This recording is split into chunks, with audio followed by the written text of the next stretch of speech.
né? Bom, a gente não costuma, o IP é um negócio técnico que os computadores usam, os softwares usam, mas a gente não costuma usar os IPs, a gente gosta de usar nomes, né? Tipo um exemplo com BR. Então existe um sistema na internet que é uma espécie de grande base de dados distribuída que simplesmente mapeia nomes e endereços IP. E é distribuída, tem N servidores, muitos responsáveis por cada um dar um pedaço dessa informação. Então assim, vamos supor que você esteja montando um site. Você contratou lá um provedor que vai ter o servidor tem um IP. E daí você vai registrar um nome de domínio, né?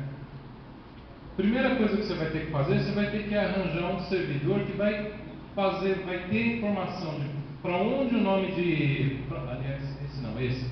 Você vai ter um servidor que vai ter informação de para onde o seu nome de domínio está apontando. Esse é o tal do servidor autoritativo. É o cara que conhece, ele sabe para onde aquele seu nome aponta. Então, na hora que você registra o nome de domínio, você precisa contratar ou arranjar um servidor desse. Por exemplo, quando você faz um .br, isso já é um serviço oferecido pelo próprio registro BR junto com a contratação de domínio. E daí, do lado de quem usa a internet, como funciona? Bom, funciona assim, o cara está lá no browser. Está lá no browser e digita lá, exemplo.br. O browser não conhece aquilo, ele só sabe trabalhar com endereço de IP. Ele precisa descobrir esse endereço IP, ele não sabe. Ele manda para o sistema operacional para um componente que a gente chama de resolver. O resolver vai falar com um servidor DNS que provavelmente está lá no seu provedor, que a gente chama de recursivo. Esse recursivo é um servidor que tem memória, ele faz um cache. Se alguém já acessou aquele site, vamos supor que você esteja acessando o Google, todo mundo já acessou o Google antes de você. Então o servidor já sabe a resposta, ele te dá de cara, que alguém já acessou antes, ele já descobriu. Se for um site que ninguém acessou antes, ele vai ter que descobrir. O que ele faz? Aí, lembra, a estrutura do DNS é distribuída e é hierárquica. Ele vai primeiro num tal de servidor raiz. O servidor raiz é onde começam essas buscas. Como que ele sabe onde está o IP desse servidor raiz? Só tem 13 servidores raízes no mundo. Eles têm espelhos, mas são só 13 IPs. E esse cara recursivo, a função dele é saber isso. Então esses IPs já estão configurados nele. O cara que montou isso aqui no provedor já configurou os IPs de todos os servidores recursivos que tem na internet. São muitos. Então ele sabe onde está esse recursivo e pergunta: quem que é o domínio que eu quero? Quem que é o exemplo.br? O servidor recursivo, o servidor raiz, ele fala: não faço ideia, mas eu sei quem é o cara que toma conta do .br e passa o IP lá do .br. Aí o servidor recursivo vai e pergunta para o .br: quem é o exemplo.br? O .br fala assim: olha, eu também não sei, eu não sei quem é o exemplo.br, mas eu sei quem é o autoritativo dele, esse cara sabe. Ele passa um IP aqui, que é o IP do autoritativo do exemplo.br. Aí o recursivo vai lá e pergunta: quem é o exemplo.br? Esse cara aqui finalmente sabe a resposta e fala: ó, o exemplo.br é o 203.0.113.1. O recursivo responde isso daqui para o seu sistema operacional, que responde para o seu browser, que consegue finalmente acessar o site. Então tem esse sistema DNS aí que faz todo o mapeamento dos nomes em sites.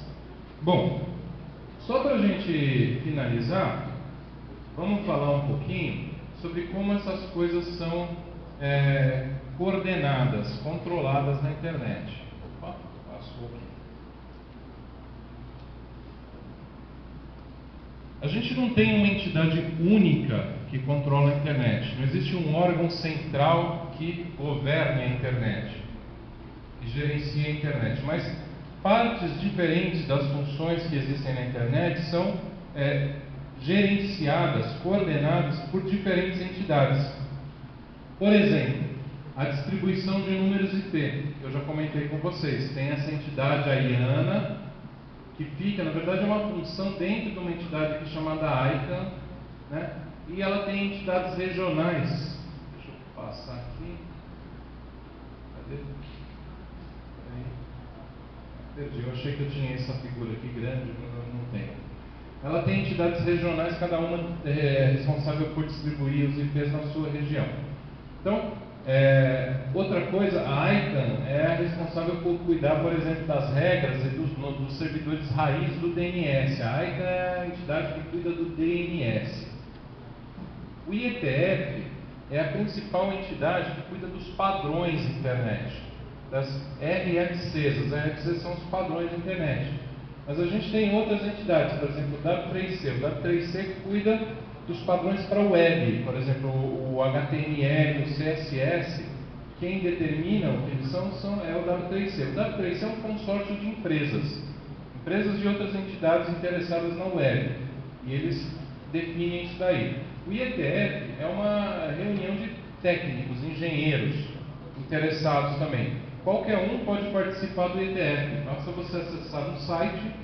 O trabalho é contínuo de desenvolvimento dos padrões. Tem os padrões já existentes, mas eles vão evoluindo, problemas vão sendo corrigidos, padrões novos para a internet tecnológica vão sendo criados. Para participar, basta você acessar o site ietf.org.